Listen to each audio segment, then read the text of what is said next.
옥수수밭에서 시작된 아주 오래된 미스터리가 최첨단 의학의 판도를 완전히 뒤바꿔 놨다면 믿으시겠어요? 오늘 그 놀라운 여정을 함께 따라가 보시죠. 자, 오늘 이야기는 이 질문에서부터 시작해보죠. 병원의 슈퍼박테리아, 암, 그리고 옥수수. 언뜻 보면 정말 아무 상관없어 보이잖아요? 그런데 이 세 가지를 하나로 꿰뚫는 아주 기막힌 비밀이 숨어 있습니다. 바로 이 비밀이 오늘 이야기의 핵심입니다. 모든 것의 시작은 정말 뜻밖의 장소였어요. 바로 옥수수밭이었습니다. 이 거대한 미스터리의 첫 번째 단서가 발견된 곳이죠. 여러분, 멘델의 유전 법칙 다들 들어보셨죠? 그 법칙대로라면 옥수수 알갱이는 당연히 한 가지 색깔이어야 했어요. 한 자루에 노란 알, 보라색 알이 섞여 있는 것까진 설명이 됐죠. 근데요, 진짜 이상한 건 이거였어요. 옥수수 알 하나에 점이 콕콕 박혀 있는 거예요. 이건 기존 유전학 상식으로는 도저히 말이 안 되는 현상이었습니다. 1920년대 식물 육종가들도 이걸 보긴 봤죠. 아, 이거 유전자가 좀 불안정한가 보다 하고 그냥 막연하게 짐작만 할 뿐이었어요. 누구도 그 이유를 속 시원하게 밝혀내지 못했죠. 바로 그때 이 풀리지 않는 미스터리에 완전히 매료된 한 과학자가 나타납니다. 그녀의 이름은 바버라 맥클린톡이었습니다. 자, 이제 우리 이야기의 주인공, 거의 과학계의 셜록 홈즈라고 할 수 있는 바버라 맥클린톡이 등장합니다. 그녀는 현미경을 들고 옥수수밭이라는 사건 현장으로 직접 뛰어들었죠. 그리고 마침내 맥클린톡이 이 미스터리의 범인을 찾아내는데요. 그 정체는 바로 조절 요소라고 이름 붙인 아주 작은 유전자 조각이었어요. 이게 요즘 우리가 말하는 바로 그 점핑 유전자 또는 트랜스포존입니다. 여러분, 한번 상상해 보세요. 유전자가 자기 자리에 얌전히 있는 게 아니라 막 점프를 하면서 돌아다닌다니, 당시로서는 정말 말도 안 되는 거의 SF 같은 이야기였죠. 자, 그럼 이 점핑 유전자가 어떻게 옥수수의 점을 만드는지 한번 볼까요? 과정은 의외로 간단해요. 자, 1단계. 여기 유전자 조각이 원래 있던 자리에서 툭 하고 떨어져 나옵니다. 그리고 2단계.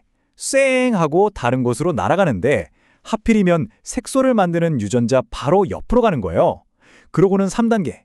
그 자리에 쏙 하고 끼어들어 버립니다. 뭐랄까 일종의 방해꾼인 셈이죠. 그럼 어떻게 되겠어요? 당연히 색소 유전자의 스위치가 탁 꺼져버리면서 그 부분만 색이 나타나지 않는 하얀 점으로 남게 되는 겁니다. 간단하죠? 이렇게 맥클린톡은 옥수수 미스터리를 완벽하게 풀어냈어요. 정말 대단한 발견이었죠. 그런데 문제가 있었어요. 정작 세상이, 과학계가 그녀의 설명을 받아들일 준비가 전혀 되어 있지 않았다는 겁니다. 이 타임라인을 보시면 와, 타이밍이 정말 기가 막힙니다. 1951년에 맥클린톡이 이 움직이는 유전자를 발표했는데 딱 2년 뒤에 무슨 일이 있었냐? 바로 왓슨과 크릭이 DNA 이중나선 구조를 발견한 거예요. 이건 과학계 전체를 뒤흔든 대사건이었죠. 그러면서 유전자는 안정적이고 절대 변하지 않는 설계도다 라는 생각이 거의 종교처럼 굳어져 버렸어요. 이런 분위기에서 아니에요, 유전자가 막 뛰어다녀요 하는 주장이 어떻게 들렸겠어요? 당연히 엉뚱한 소리로 치부될 수밖에 없었죠. 당시 분위기가 어땠는지 이 문장 하나가 딱 보여줍니다.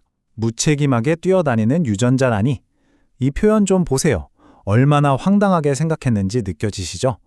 마치 잘 짜인 악보 위를 음표가 제멋대로 돌아다닌다는 것처럼 생명의 근본 원리를 무시하는 주장으로 여겨졌던 겁니다. 가장 결정적인 문제는 이걸 증명할 방법이 없었다는 거예요.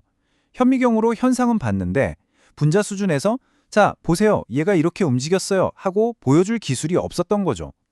결국 그녀의 위대한 발견은 수십 년 동안 아무도 거들떠보지 않는 미제 사건 파일처럼 캐비넷 속에 처박히게 됩니다. 그렇게 수십 년이라는 시간이 흘렀어요. 모두에게 잊혀진 줄 알았죠.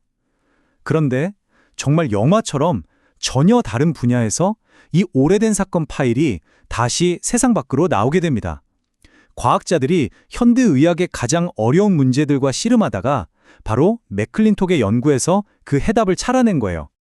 알고 보니까 그녀가 옥수수에서 발견했던 그 움직이는 유전자가 항생제 내성, 우리 몸의 면역 시스템, 그리고 암세포의 비밀까지 현대의학이 가장 골치 아파하던 3대 난제를 푸는 마스터키였던 겁니다. 정말 놀랍지 않나요? 첫 번째가 바로 이 슈퍼박테리아 문제입니다. 박테리아들이 이 점핑 유전자를 뭐랄까, 바이러스 정보가 담긴 USB처럼 쓰는 거예요. 항생제 내성 정보를 여기에 담아서 서로 막 복사하고 붙여넣기 하는 거죠. 이러니 어떤 항생제도 듣지 않는 무시무시한 슈퍼박테리아가 계속 생겨날 수밖에요. 두 번째는 더 놀랍습니다. 바로 우리 몸의 면역 시스템 이야기예요. 우리 몸은 사실 한정된 수의 유전자 조각, 그러니까 일종의 레고 블록만 가지고 있거든요. 근데 이 점핑 유전자가 이 레고 블록들을 엄청난 속도로 뗐다 붙였다 하면서 수백만 가지가 넘는 새로운 조합, 즉 새로운 항체를 즉석에서 만들어내는 거예요. 세상에 어떤 적이 쳐들어와도 그에 맞는 무기를 바로바로 만들어내는 거죠. 정말 경이롭지 않나요? 그리고 마지막으로 암입니다. 우리 세포 아래는 성장을 조절하는 일종의 안전 스위치 같은 종양 유전자가 있어요. 평소에는 제자리에 얌전히 있죠. 그런데 이 스위치가 점핑 유전자 때문에 엉뚱한 곳으로 확 옮겨가서 고장이 나버리면 어떻게 될까요? 브레이크가 고장난 자동차처럼 세포가 끝없이 분열하는 겁니다. 그게 바로 암세포가 되는 거죠. 자, 이 표를 보시면 한눈에 정리가 되실 겁니다. 세균학, 면역학, 종양학, 전혀 달라 보이는 이 모든 분야의 중심에 바로 점핑 유전자가 있었던 거예요. 결국 옥수수 알갱이 속의 그 작은 점 하나가 박테리아부터 인간에 이르기까지 생명 현상 전체를 관통하는 거대한 원리를 품고 있었던 셈이죠. 그리고 마침내 1983년 자신의 발견을 세상에 알린 지 무려 30년이 넘어서야 세상은 그녀에게 응답했습니다. 모두가 외면하고 비웃을 때도 그녀는 혼자서 묵묵히 옥수수밭을 지키며 자신의 연구를 믿고 나아갔습니다. 그 위대한 고집과 끈기에 대한 보상이 바로 노벨상이었습니다. 바버라 맥클린톡의 이야기는 우리에게 아주 중요한 질문 하나를 던집니다. 어쩌면 지금 이 순간에도 우리 주변에 너무나 평범하고 사소해서 그냥 지나치는 현상들 속에 혹은 말도 안 돼 하고 외면하는 미스터리 속에 세상을 바꿀 또 다른 점핑 유전자가 숨어 있는 건 아닐까요? 다음의 위대한 발견은 과연 어디에서 우리를 기다리고 있을지 정말 아무도 모르는 일입니다.